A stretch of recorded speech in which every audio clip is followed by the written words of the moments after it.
आप सभी का वेलकम हमारे YouTube चैनल पे।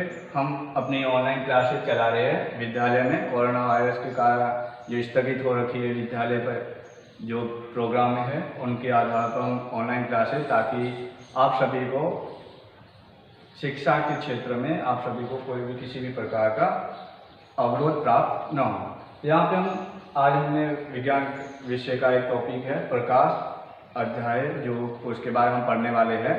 तो यहाँ पे हम अब समझेंगे प्रकाश होता क्या है और इसकी कौन कौन सी प्रमुख घटनाएं प्रकाश की जो हमारे लिए उपयोगी है या फिर इम्पोर्टेंट है हमारे परीक्षा की दृष्टि से। यहाँ पे हम देखने वाले हैं फर्स्ट कि हम ये पार्ट क्यों पढ़ रहे हैं।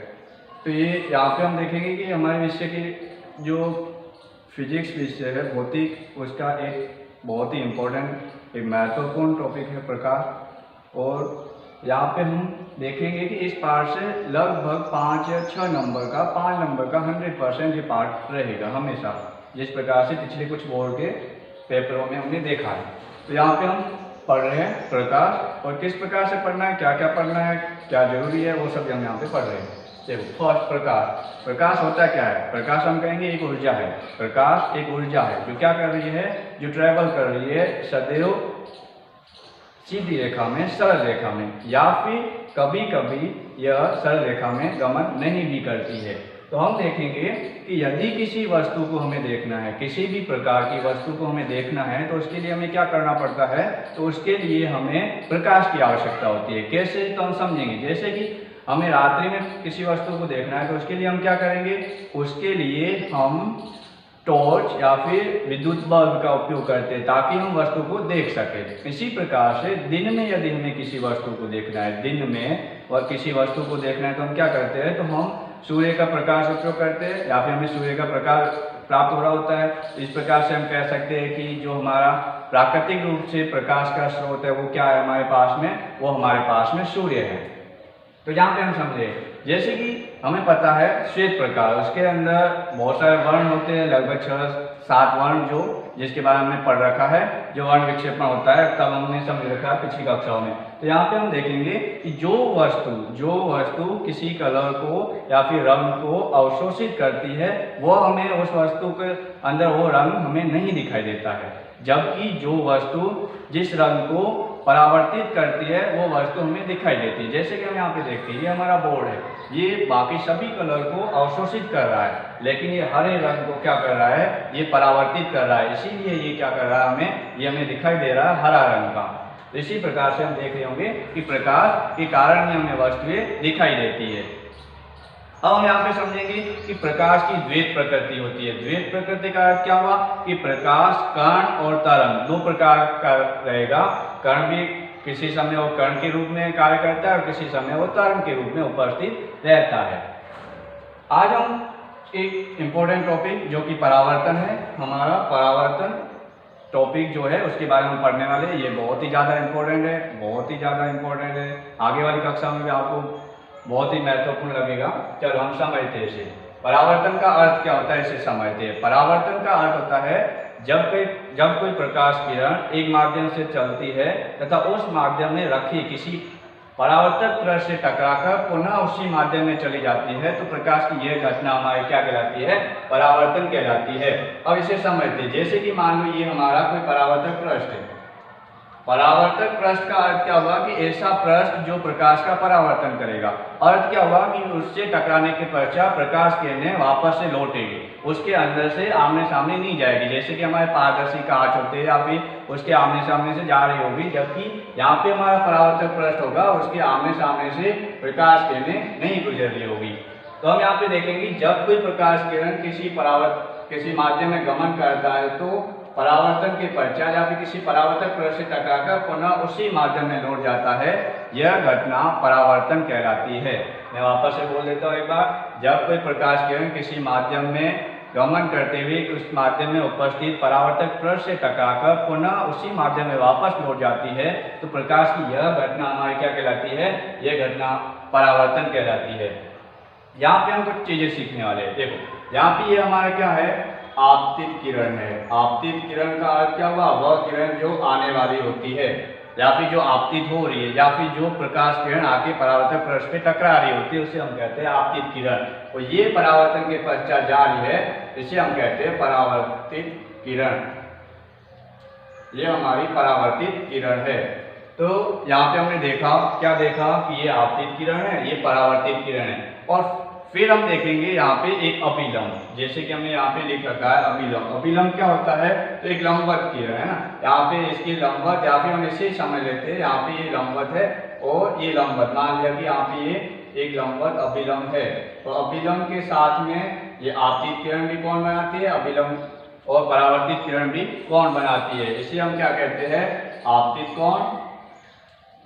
आपतित कोण, जिसे कोण आई से दर्शाते हैं, और ये परावर्तित कोण, परावर्तित कोण, और इसे हम क्या दर्शाते हैं? कोण आर से दर्शाते हैं। ये हमें कुछ सीखने के लिए था, आपतित किरण, परावर्तित किरण और अभिलंब। और अभिलंब के साथ में बनने वाला आपतित किरण का कोण आपतित कोण, और परावर्तित किरण और अभिलंब के मध्य बनने वाला कोण परावर्तित कोण। अब यहाँ पे हम परावर्तक पृष्ठ के बारे में पढ़ रहे हैं। परावर्तक पृष्ठ क्या होता है? तो हमने कहा कि वह पृष्ठ जिससे प्रकाश किरणें टकरा के पुनः वापस लौट जाती है, ऐसा जो हमारे पास में रहेगा पृष्ठ, उसे हम क्या कहते हैं? परावर्तक पृष्ठ। तो हम यहाँ पे देखेंगे कि परावर्तक पृष्ठ जो है हमारा, वो दो प्रकार का होता है। कितने प्रकार का रहेगा? दो प्रकार का। कौन कौन सा? फर्स्ट तो ये कि समतल, समतल, और दूसरा क्या रहेगा? हम कहेंगे गोलीय। अब इन दोनों का अर्थ भी हम समझेंगे। फर्स्ट की समतल और दूसरा गोलीय जो परावर्तक पृष्ठ है। अब यहाँ पे समतल का अर्थ क्या हुआ? ऐसा परावर्तक पृष्ठ जो कि पूर्ण रूप से समतल होगा, जैसे कि मैंने यहाँ पे बताया है। यहाँ पे मैंने एक इस प्रकार से पृष्ठ लिया है जो एकदम से समतल है, जिसकी बाह्य सतह एकदम समतल है, तो उसे हम क्या कह रहे हैं? समतल परावर्तक पृष्ठ। और यहीं पे हमने देखा कि गोलीय परावर्तक पृष्ठ हुआ कि जिसका एक भाग गोलाकार होता है, या फिर उसका परावर्तक भाग क्या रहेगा? गोलाकार रहेगा, या फिर कुछ कर्व में रहेगा, उसे हम क्या कहते हैं? उसे हम कहते हैं गोलीय परावर्तक पृष्ठ। अब यहाँ पे समतल दर्पण से परावर्तन के बारे में सीख लेते हैं कुछ। अब यहाँ पे कुछ समतल दर्पण की कुछ विशेषताएं है, उसे हम समझते हैं। फर्स्ट ये कि समतल दर्पण की फोकस दूरी अनंत होती है। फोकस दूरी क्या होती है, इसे हम समझेंगे। फोकस दूरी वो क्या होती है? वो अनंत होती है, इसे हम समझेंगे। फोकस दूरी क्या होती है आगे जब हम परिभाषाएं पढ़ रहे होंगे। फोकस दूरी, तो यहाँ पे हम कहेंगे कि फोकस दूरी इसकी क्या रहती है? अनंत रहती है। और क्या रहेगा? तो ये जो हमारा समतल दर्पण होता है, ये पार्श्व परावर्तन दर्शाता है। पार्श्व परावर्तन का अर्थ क्या होता है, उसे भी समझते हैं। पार्श्व परावर्तन का अर्थ क्या होता है? तो जैसे कि हमने देखा होगा, हमारे सामने जब कांच रखा होता है और उसके अंदर हम ये वाला हाथ करते हैं, जैसे कि ये हमने हाथ किया, जैसे इसके सामने ये कांच था तो इसके सामने हमने ये वाला हाथ किया, तो हाथ करने पर ये बायां हाथ जो है कांच के अंदर हमें किस प्रकार से दिखाई देता है? दायां हाथ दिखाई देता है। इसे कहते हैं पार्श्व परावर्तन। जैसे कि हमने उसके अंदर पी लिख रखा है, यदि हमने पी लिख के किसी कागज पर और उसके अंदर हमने समतल दर्पण के अंदर देखने की कोशिश की, या फिर समतल दर्पण के सामने हमने रखा। समतल दर्पण कौन सा? जो हम कांच या फिर दर्पण जो हमेशा अपने चेहरा देखने के लिए उपयोग करते हैं, नॉर्मल सा। तो यहाँ पे हमने देखा कि ये इस प्रकार से दिख रहा होता है, पी जो है हमारा क्यू के रूप में दिखाई दे रहा होता है। इसे हम कहते हैं पार्श्व परावर्तन। तो हमें समझ आ रहा होगा कि पार्श्व परावर्तन का अर्थ क्या हो गया? कि उसका उल्टा दिखाई देना। जैसे कि यहाँ पे पी लिखा था तो ये वाला भाग इधर था, तो इसका ये वाला भाग इधर आ गया, तो इसे हम कह रहे हैं पार्श्व परावर्तन। तो समतल दर्पण सदैव पार्श्व परावर्तन दर्शाता है। नेक्स्ट आगे कि समतल दर्पण के अंदर बिंब का प्रतिबिंब उतनी दूरी पर बनता है जितनी दूरी पर बिंब रखा गया है। जैसे कि मान लो ये हमारा समतल दर्पण है और इसके सामने ये वाली दूरी पे हमने ये बिंब रखा है, बिंब का अर्थ हुआ वस्तु। तो इसी प्रकार हमने देखा कि ये जो प्रतिबिंब बनेगा, बिंब का जो फोटो इमेज बनेगा, वो भी कितनी दूरी पे बनेगा? जितनी दूरी इन दोनों के बीच में है उतनी दूरी पर वो प्रतिबिंब भी बनेगा। नेक्स्ट आगे समान दूरी पे प्रतिबिंब बनता है। प्रतिबिंब। अब फिर हम नेक्स्ट आगे पढ़ रहे हैं इसके अंदर ये अब हमें मान लो किसी h ऊंचाई, जैसे कि हमारा शरीर, हमें अपना फोटो उस समतल दर्पण के अंदर देखना है या फिर हमारा प्रतिबिंब उसके अंदर देखना है, तो हमें ये सोचना पड़ेगा कि दर्पण कितनी लंबाई का होना चाहिए जिससे कि हमारा पूरा का पूरा प्रतिबिंब उस दर्पण के अंदर बन जाए, समतल दर्पण के अंदर बन जाए। तो हमें याद रखना है, जैसे कि मान लो हमारी ऊंचाई h है, तो हमें दर्पण की ऊंचाई कितनी होनी चाहिए, हमारे सामने जो दर्पण है उसकी ऊंचाई कितनी होनी चाहिए, h/2। अर्थ क्या हुआ, h/2। अर्थ हुआ कि हमारी लंबाई का आधा दर्पण होना चाहिए, तभी जाके हमारा पूरा का पूरा प्रतिबिंब उसके अंदर दिखाई देगा। नेक्स्ट आगे हमारे पास में दूसरा परावर्तक पृष्ठ है, गोलीय परावर्तक पृष्ठ। क्या होते हैं इसे समझते हैं। ऐसा परावर्तक पृष्ठ जिसका एक भाग गोलीय हो या फिर ऐसा परावर्तक पृष्ठ जो गोलीय हो, उसे हम क्या कहते हैं, गोलीय परावर्तक पृष्ठ। ये हमारे पास में दो प्रकार के हैं जिसे हम दर्पण कह रहे हैं, गोलीय दर्पण। तो यहाँ पे देखा हमने कि अवतल और उत्तल, तो यहाँ हमारे पास में दो प्रकार की गोलीय दर्पण है या फिर परावर्तक पृष्ठ है। कौन सा परावर्तक पृष्ठ, गोलीय परावर्तक पृष्ठ। ये दो प्रकार का है, एक है अवतल, दूसरा है उत्तल। इसे समझते। अवतल दर्पण क्या होता है। अवतल दर्पण, हमने कहा कि अवतल दर्पण इस प्रकार का दर्पण होता है जिसके बाह्य भाग पर या फिर जो उभरा हुआ भाग है उसके ऊपर क्या किया गया है, रजत पॉलिश की गई है, या फिर परावर्तक जो अंदर का भाग है वो परावर्तक का कार्य करता है। यहाँ से टकराएगी, ये प्रकाश किरणें वापस इधर जाएगी। तो हमने कहा कि अवतल दर्पण जो है क्या होता है, तो हमने कहा अवतल दर्पण का बाह्य भाग उभरा हुआ होता है तथा आंतरिक भाग परावर्तक का कार्य करता है। इसी प्रकार से हमने कहा उत्तल दर्पण क्या होता है, तो उत्तल दर्पण अंदर की ओर धंसा होता है तथा इसका बाह्य भाग जो है वो क्या कर रहा होता है, परावर्तन का कार्य कर रहा होता है। इसे हम समझेंगे कि प्रकाश किरणें इस प्रकार से क्यों गई है। तो यहाँ पे हमने कहा कि गोलीय दर्पण दो प्रकार का, अवतल और उत्तल। अवतल क्या होता है, तो अवतल हम कहेंगे ऐसा गोलीय दर्पण जिसके अंदर आंतरिक भाग परावर्तक का कार्य करता है तथा बाह्य भाग पर उभरा हुआ होता है। ठीक है। और हम यहाँ पे उत्तल दर्पण, तो उत्तल दर्पण ये बाहर की ओर उभरा हुआ होता है तथा ये बाहर का भाग जो है ये परावर्तक का कार्य करता है। इसी प्रकार से नेक्स्ट आगे हम कहेंगे दूसरा अंतर भी हम समझ रहे हैं इसके अंदर। दूसरा अंतर क्या है, ये प्रकाश किरणों को एक जगह पे इकट्ठा करता है, ये एकत्रित करता है प्रकाश किरणों को। कब, जब परावर्तन हो जाता है। परावर्तन के पश्चात ये प्रकाश किरणों को एकत्रित करता है एक बिंदु पर, जबकि ये प्रकाश किरणों को परावर्तन के पश्चात फैलाता है। ये प्रकाश किरणों को फैलाता है जबकि ये प्रकाश किरणों को एकत्रित करता है। इसीलिए इसके दर्पण को हम क्या कहते हैं, अभिसारी दर्पण कहते हैं, अभिसारी दर्पण। और इसे जो दूसरा हमारे पास में उत्तल दर्पण वो क्या रहेगा, वह हमारा अपसारी दर्पण कहलाता है। क्यों, क्योंकि वो प्रकाश किरणों को फैलाता है, इसीलिए। अब वापस से देख लेते हैं एक बार। अवतल दर्पण क्या होगा, जो अंदर की ओर दशा रहेगा तथा बाह्य भाग पर रजत पॉलिश होगी और आंतरिक भाग क्या करेगा, परावर्तक का कार्य करेगा। उत्तल दर्पण बाहर की ओर उभरा रहेगा, आंतरिक भाग पर पॉलिश रहेगी और ये बाह्य भाग जो उभरा हुआ भाग है वो क्या करेगा, परावर्तन का कार्य करेगा। यह प्रकाश किरणों को, अवतल दर्पण प्रकाश किरणों को परावर्तन के पश्चात एक जगह पे इकट्ठा करता है, एक बिंदु पर इकट्ठा करता है, इसलिए इसे क्या कहते हैं, अभिसारी दर्पण भी कहते हैं। उत्तल दर्पण प्रकाश किरणों को परावर्तन के पश्चात क्या करेगा, फैलाता है, इसलिए इसे क्या कहते हैं, अपसारी दर्पण भी कहते हैं। अब नेक्स्ट आगे की अवतल दर्पण का उपयोग क्या है। अवतल दर्पण का उपयोग शेविंग दर्पण में किया जाता है। शेविंग दर्पण अर्थ हुआ कि जो बियर्ड बनाई जाती है, बियर्ड बनाने के लिए जब हम, बियर्ड का अर्थ होता है दाढ़ी, है ना, बियर्ड बनाने के लिए जिस दर्पण का उपयोग करते हैं वो हमारा अवतल दर्पण होता है। इसी प्रकार से जो हमारे सौर कुकर उपयोग में लिए जाते हैं, सौर कुकर, या फिर हम ये कहेंगे कि अवतल दर्पण और कहाँ पे काम करेगा, तो दंत चिकित्सक जो होते हैं वो दांतों में ऐसे ऐसी जगह जहाँ पे दांत हमें वहाँ पर प्रकाश नहीं पहुँच रहा होता है, तो वहाँ पे इस दर्पण का उपयोग करके प्रकाश का उपयोग कर रहे होते हैं। इसी प्रकार से वाहनों की हेडलाइट में हमारा अवतल दर्पण उपयोग में लिया जाता है। इसी प्रकार से यहाँ पे उत्तल दर्पण के उपयोग क्या है, उत्तल दर्पण गाड़ियों की या फिर जो गाड़ियाँ होती है वाहन, उनके पार्श्व दर्पण में उपयोग किया जाता है। पार्श्व दर्पण का अर्थ क्या हुआ?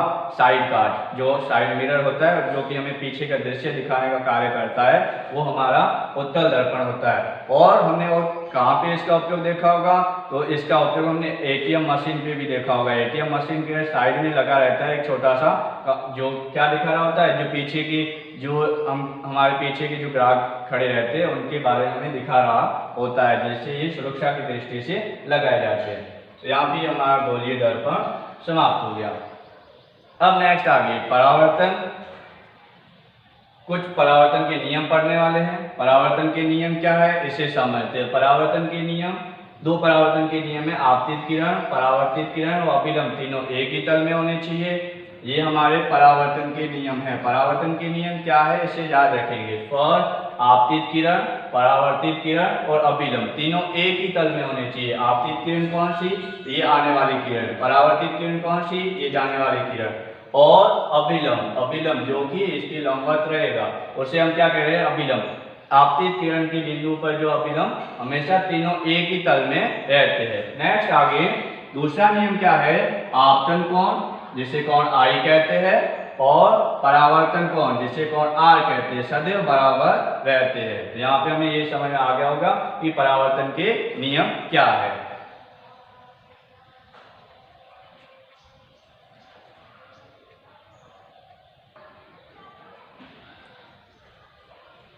अब नेक्स्ट आगे हमारा गोलीय दर्पण, उससे संबंधित कुछ महत्वपूर्ण परिभाषाएं हैं। उन परिभाषाओं को या फिर ये जो टर्म है इन्हें सीखना हमें जरूरी है।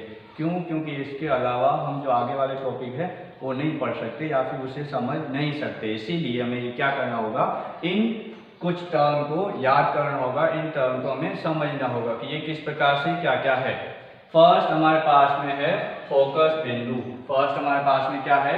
फोकस बिंदु। फोकस बिंदु क्या होता है, इसे समझते हैं। हमने कहा कि ये हमारा परावर्तक पृष्ठ है। जैसे कि मान लीजिए हमारा गोलीय परावर्तक पृष्ठ है। कौन सा परावर्तक पृष्ठ? आप सभी को पता चल रहा होगा, कौन सा? अवतल दर्पण है। अब हमने कहा कि जो परावर्तक पृष्ठ पर जब प्रकाश किरणें समानांतर आपतित होती है, तो परावर्तन के पश्चात जिस बिंदु पर वापस में मिलती है, उस बिंदु को हम क्या कहते हैं? फोकस बिंदु कहते हैं। तो समझ में आया? फोकस बिंदु क्या है? जब प्रकाश किरण परावर्तक पृष्ठ पर समानांतर आपतित होती है, तो उसके परावर्तन के पश्चात जब जिस बिंदु पर प्रतिच्छेद करती है एक दूसरे को प्रतिच्छेद करती है, उस बिंदु को हम क्या कहते हैं? फोकस बिंदु कहते हैं। नेक्स्ट हमारे पास में है वक्रता केंद्र। तो हमने कहा कि वक्रता केंद्र क्या होता है, इसे समझते हैं।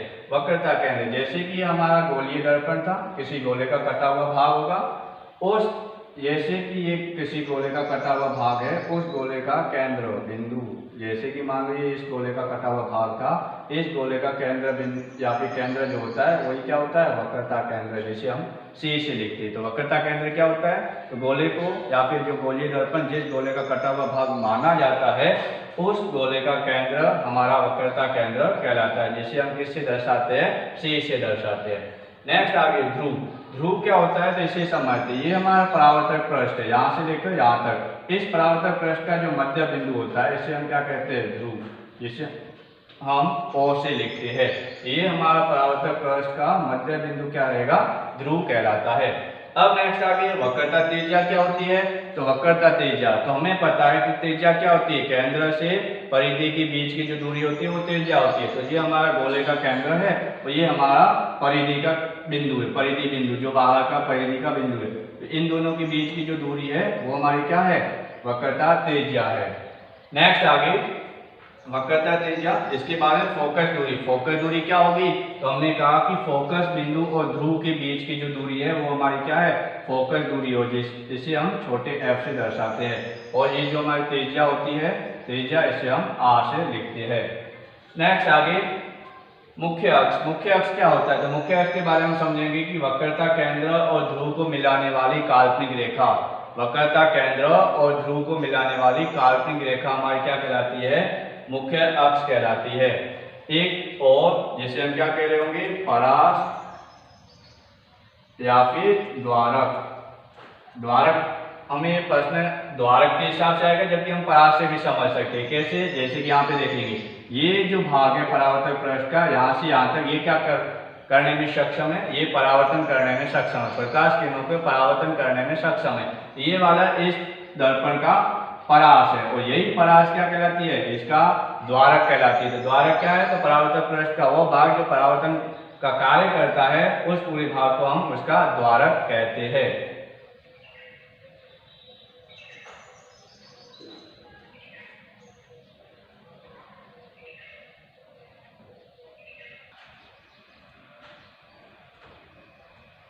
अब नेक्स्ट आगे यहाँ पे हम पढ़ने वाले हैं गोलीय दर्पण से प्रतिबिंब निर्माण।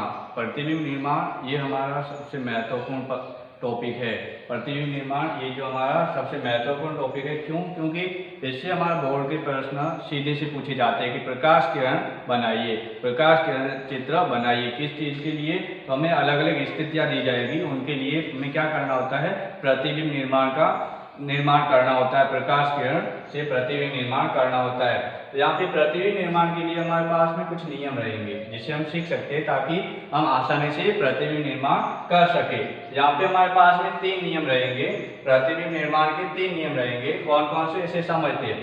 फर्स्ट, कि जब प्रकाश किरण मुख्य अक्ष के समानांतर आपतित होती है, जब प्रकाश किरण मुख्य अक्ष के समानांतर आपतित होती है, तो परावर्तन के पश्चात वो कहाँ से गुजरती है? वो हमारे फोकस बिंदु से गुजरती है या फिर गुजरती हुई प्रतीत होती है। तो हमने कहा कि जब प्रकाश किरण मुख्य अक्ष के समानांतर आपतित होती है, तो परावर्तन के पश्चात फोकस बिंदु से गुजरती है। तो यहाँ पे ये फर्स्ट नियम है, या फिर गुजरती हुई प्रतीत होती है। यहाँ पे हमने देखा कि ये हमारा कौन सा दर्पण है? उत्तल दर्पण। उत्तल दर्पण प्रकाश किरणों को परावर्तन के पश्चात फैलाता है। ये यहाँ से F से जाती हुई प्रतीत होती है, इसलिए हमने कहा कि F से जाती है या फिर गमन करती है, या फिर F से जाती हुई प्रतीत होती है, फोकस बिंदु से जाती हुई प्रतीत होती है। सेकंड नियम क्या है? सेकंड नियम, जब प्रकाश किरण फोकस बिंदु से आपतित होती है या फिर आपतित होती हुई प्रतीत होती है, तो परावर्तन के पश्चात मुख्य अक्ष के समानांतर हो जाती है। तो हमने क्या कहा कि जब प्रकाश किरणें कहाँ पे जाएगी? फोकस बिंदु से आपतित होती है, तो परावर्तन के पश्चात वो क्या हो जाएगी? मुख्य अक्ष के समानांतर हो जाएगी। अब नेक्स्ट आगे तीसरा नियम क्या है? जब प्रकाश किरणें वक्रता केंद्र पर आपतित होती है, तो परावर्तन के पश्चात पुनः उसी माध्यम पर लौट जाती है, उसी पथ पर लौट जाती है। तो हमने कहा कि जब प्रकाश किरण वक्रता केंद्र पर आपतित होती है, तो परावर्तन के पश्चात बिना अपने पथ से विचलित हुए या फिर बिना किसी अन्य दिशा में गए, वो उसी पथ पर या उसी दिशा में वापस लौट आती है। तो ये परावर्तन के हमारे पास में 3 नियम है। कौन कौन से? फर्स्ट नियम, जब प्रकाश किरण मुख्य अक्ष के समानांतर आपतित होती है, तो परावर्तन के पश्चात कहाँ से जाती है? परावर्तन के पश्चात वो फोकस बिंदु से गुजरती है। नेक्स्ट दूसरा, जब प्रकाश किरण मुख्य अक्ष के दूसरा नियम हमारा क्या है? जब प्रकाश किरण फोकस बिंदु से आपतित होती है या फिर आपतित होती हुई प्रतीत होती है, तो परावर्तन के पश्चात मुख्य अक्ष के समानांतर हो जाती है। तीसरा नियम क्या है? जब प्रकाश किरण वक्रता केंद्र पर आपतित होती है, तो परावर्तन के पश्चात पुनः उसी पथ पर वह वापस लौट आती है। ये हमारे प्रतिबिंब निर्माण के 3 नियम थे। ये परावर्तन के 2 नियम हैं, इन्हें हमें अच्छे से याद रखना है। यदि प्रतिबिंब निर्माण के नियम हमें याद नहीं है, तो आगे जो हम प्रतिबिंब निर्माण के बारे में सीखने वाले हैं, वह हमें समझने में दिक्कत रहेगी।